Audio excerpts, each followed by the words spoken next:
There's a betrayal for you. That's a nice one. They were yelling things such as to the officers who were standing outside. They were saying, you're only protecting her because she's white. They were yelling things,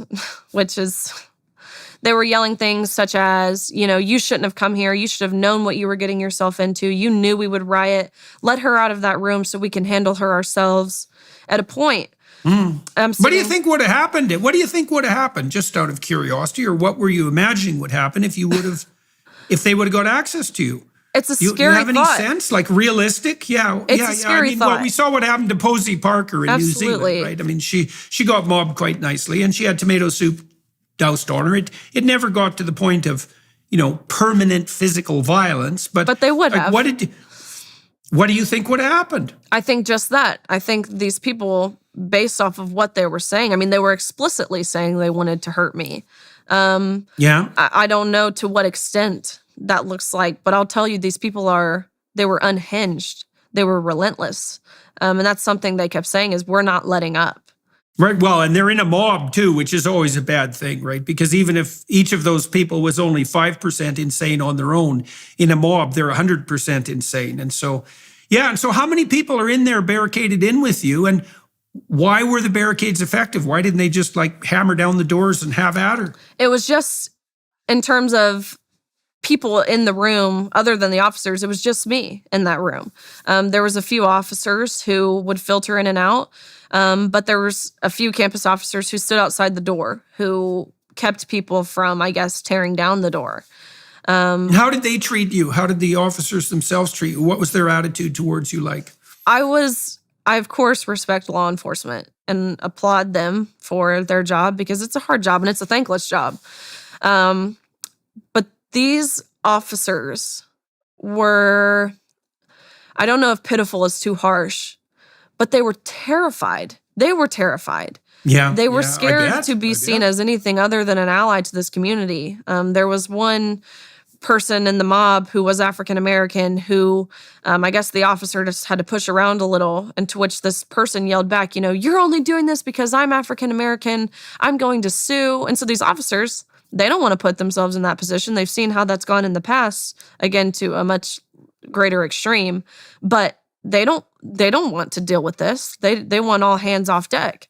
So it affected how they did their job. They were terrified of creating a safe exit strategy for me, using force by any means. I missed my flight home, to which I told them, I'm going to miss my flight. Is there something we can do? I want to go home. I don't want to be stuck in San Francisco anymore. To which at this point, I began to get upset. Right. So you're essentially kidnapped. Well, it gets even better from there because inside this room, I could hear these protesters on the outside. And probably 2 hours or so in, maybe 2.5, these protesters, the dean of students shows up. These protesters are trying to negotiate if I make it home safely. They're saying if she wants to make it home, she has to pay us. To which the dean of students is negotiating with them. They all claim... Pay you? What? Pay you, meaning what? I had to pay the mob. That's what they were claiming. Well, what did you have to pay them? A couple suggestions were idea? Made. One person suggested, if she wants to make it home safely, she has to pay us $10 each, which is so silly. But it's not silly. It's kidnapping. It's not silly. It's horrible. It's beyond reproach. And it's beyond surreal. Oh, that's amazing. And so the dean of students didn't take names and decide that those were some students that could be easily dispensed with and removed from the campus permanently.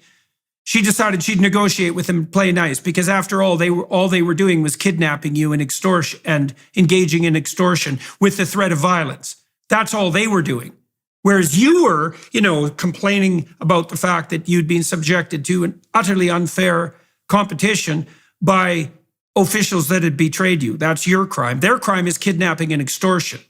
And you'll love this. Cute. Because after this event, I can talk a little bit about how I actually got out. But after this event, rather than releasing a statement saying we condemn violence or we have to uphold the freedom of speech, the vice president of student affairs, her name is Dr. Jamila Moore.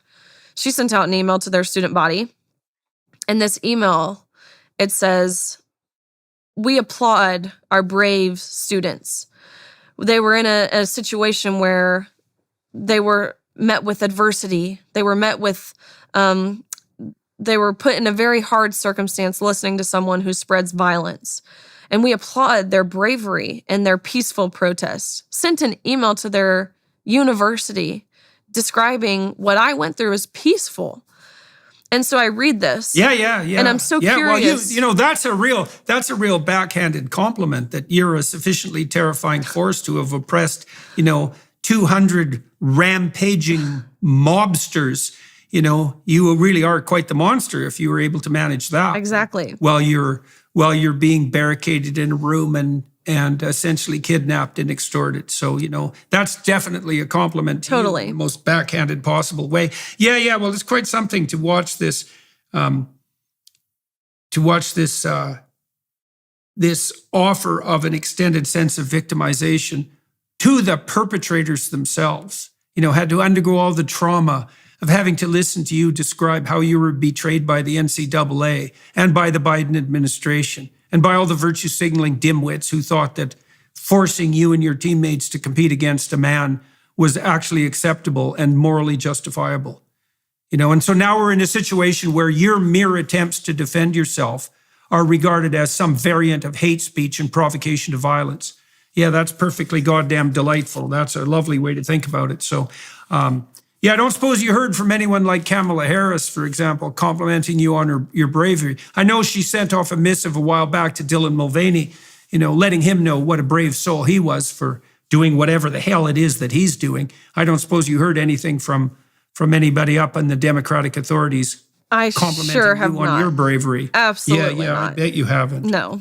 Yeah. That is, I'm not holding my breath. That's No. Okay, so let's look. We should wrap this up. We've been going for about 90 minutes. That's a lovely story to conclude with. And so, wow. So one final question, perhaps, and maybe there's something else you want to add as well. That's quite the experience you went through at SFU. I experienced something like that at Queen's University. We were barricaded into I had 500 people in there with me, but the mob came and barricaded the doors, and they were pounding on the windows, and which they eventually broke. And it was quite the mob scene. Wow. And so So I'm familiar with that kind of thing. Although you were outnumbered a lot worse than I was, let's say. So that's another existential shock, to go through something like that and to see just exactly how corrupt these bloody institutions have become and how eager they might be to throw you to the wolves. And so, you've already been through your fair share of inverting experiences, let's say. What did this do to you?